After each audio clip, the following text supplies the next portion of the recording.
Hello, we're Studio Wonderkey. Last time, we talked about what we wanted to our game to be and the reasons we started developing. Today, we are going to talk about character designs and the stories attached to the character.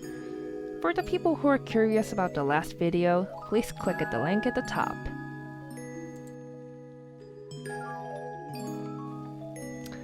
The first thought we had when we started to make an art museum in our game was, how do we capture the scenery?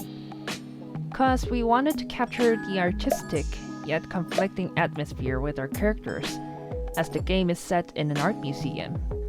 We could have used human characters, but we wanted to create a character that showed various point of views as the game dabbles on various conflicts. And then we thought of the story from Animal Farm and Zootopia. The atmosphere of the two are completely different, but the focus is on solving the conflict between parties with different ideals or nature, and also the subject matter mirrors reality, so we thought it was the perfect motive. For example, let's say two groups are watching the same painting, but their views are skewed because of a predator-prey nature, or to express a reality that is different to the painting. However, this idea only worked during our brainstorming. Turns out, it was pretty difficult to put our idea into motion. So we thought, why not put more weight on the conflict of the groups rather than the identity of the animals? And so we decided to design a character in a different directions. Like, what if all the characters in the game were masked people who revealed their identity? That's what I thought. And have you ever thought about the symbolization of masked characters in games or animations? Among these characters, we thought the Mask of Sun, the main character in animation Mononoke Hime, was the best reference. She is a human being, yet at the same time she thinks of herself as a wild dog. So in the presence of human, she's seen wearing her wild dog mask. Like her mask, if everyone acted as if they were wearing a mask of their group or personality, it would be more than enough to convey their identity. And now, about the characters. First of all, we've decided the character you'll be playing as a curator of an art museum. You may be thinking, isn't being the audience much more convenient in the museum-type game? But as we've mentioned ahead, we plan to picture a story from a multitude of perspectives, so we focused more on the commentary rather than the viewing. Of course, even without the presence of the curator, understanding an art piece on oneself is not hard as tags and explanation plaques exist. But when you go to an art museum, hearing the rich story and history of the piece is much more memorable when told by the curator.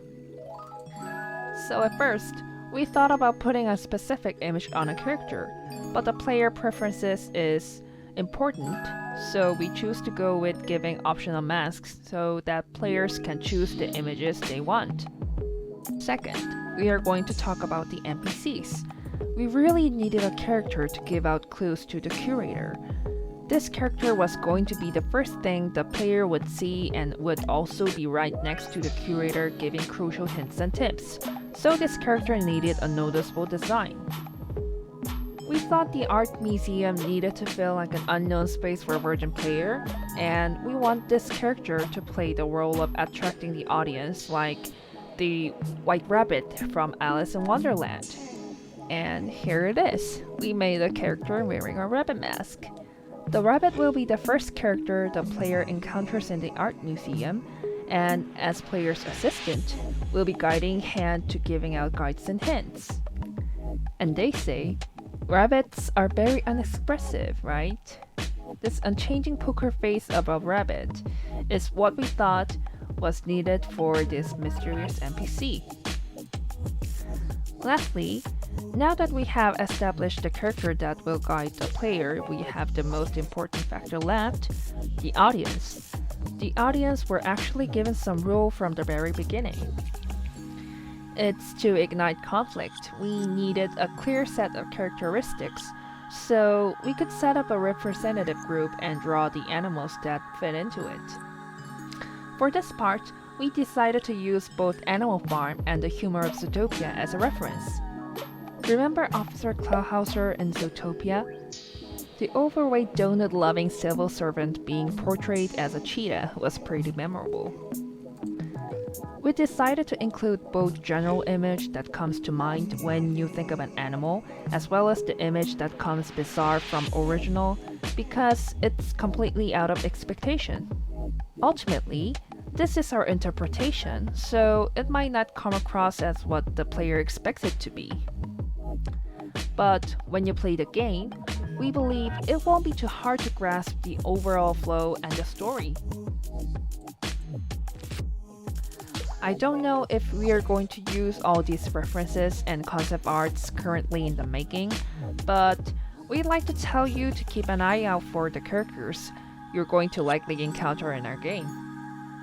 That's for all today, and I hope you enjoyed this video. If you want more information about our game, please subscribe, like, and comment. Bye!